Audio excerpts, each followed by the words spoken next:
That's a good question and a complex one. Absolutely. I think the more we can introduce diversity in every aspect of researching, understanding, diagnosing, and treating ADHD and all other mental health and health conditions, the better. We've more recently come to understand with some of the genetic testing around medications that there are impacts of cultural diversity and ethnic diversity on our genetics, right? I mean, that sounds obvious, but it really hadn't been a part of some of the ways in which we devise care. And so most of the clinical studies, the participants are Caucasian middle-aged males. And I think that's wonderful that we have this population that is willing and able to participate so we can increase our knowledge base. But now we've come to understand that gender, race, ethnicity it affects how you handle or process and metabolize medications, and there's a genetic base. That realization led to tracing back to the genes that affect metabolism, and now we're able to test folks and see the variance for any individual genetically and how they metabolize medications compared to the study group that allowed us to get the information originally about the medication. So that's one example where a responsible incorporation and understanding around diversity has yielded positive benefit. And so when it comes to research, we certainly need a more diverse population. I think it's challenging with research with kids because we've got to be careful with that. And then also, we've got to fight the same stigmas and long-term intergenerational fears around the healthcare system, because over the years there have been many wrongs committed by the institutions of this country, including healthcare. And so to get ethnic minorities to be comfortable participating in research is going to require a level of trust that's likely yet to have been built. Okay. Those were all of our questions. If there's anything else you would like to add, you can feel free to do so. Let me think for a second. I have a couple things. I want to see if I covered all of them. Let me just take a quick look at my notes. Is that okay? Absolutely. I think you covered, everything I had hoped plus more. So that was. I'm sorry, I talked too long. I was trying to be succinct, but it's just not in my blood. Yeah, it's nice. Yeah, I understand that. The only other thing that I really, really want to drive home, just in my, again, we talked about awareness and education. ADHD is underdiagnosed.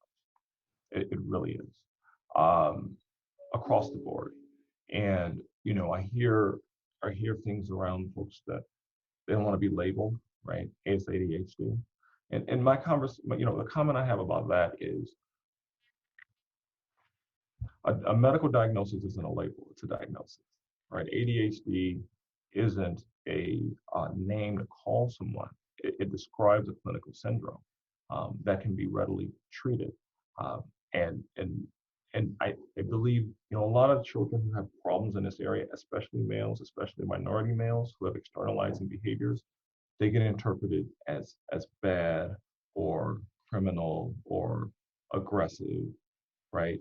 And untreated ADHD puts that individual, where they're at a disadvantage educationally and behaviorally. They don't understand what's happening to them. And then as they grow and mature, the more impulsive you are, the more likely you are to get in trouble at some point. And so, and then that's when someone's truly labeled as criminal or juvenile or other kind of things. And so treatment for ADHD actually reduces the likelihood that someone gets labeled. It reduces the likelihood that they have negative consequences academically, at home, in the community, and with our justice system and all the systems of this country as well. So I think that's really important. And then one other piece to that is I hear folks saying, well, I don't want to be turned into a zombie. I don't want to depend on a medication. And what I like to share with folks with regard to that is those fears are legitimate. When we have um, ethnically, culturally, racially based misdiagnoses, you can end up on a wrong medication and get a weird response, right? So that's valid, right? Um, but with appropriate assessment and treatment, um, those things don't happen. And then, you know, as far as being dependent on a medication, the way I describe that is, the medicines that we use for ADHD are controlled substances. They don't cause you to become addicted to them. They don't cause you to become addicted to other things. ADHD folks who are untreated are more likely to end up taking substances than people who have ADHD and are treated. And oftentimes that's in an attempt to either try to solve the behavioral and emotional problems they're having as a result of it, not knowing that they have it, or to cope with all the negative impacts and consequences. And anyone that I'm working with who takes a medicine long term only ends up in that scenario when they feel certain that they need it and it works. And so I'm not sure that that's a negative outcome, you know, either. We're not making forever decisions um, in any given moment, but some of these fears really they inhibit um, individuals' willingness to seek care. And someone with hypertension, high blood pressure, they take their blood pressure medicine, and their blood pressure is normal. Are they addicted to it? No. Are they dependent on it? No. Do they need it long term?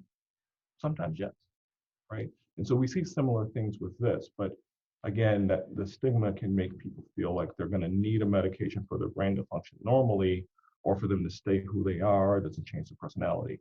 And that's just not how it plays out. Those individuals, when I've worked with them and they've been willing to trust enough to engage in the process, most of the comments they get is that, I'm seeing my true child show up, right? He or she wasn't these behaviors. They aren't bad children. They do value education. They want to learn.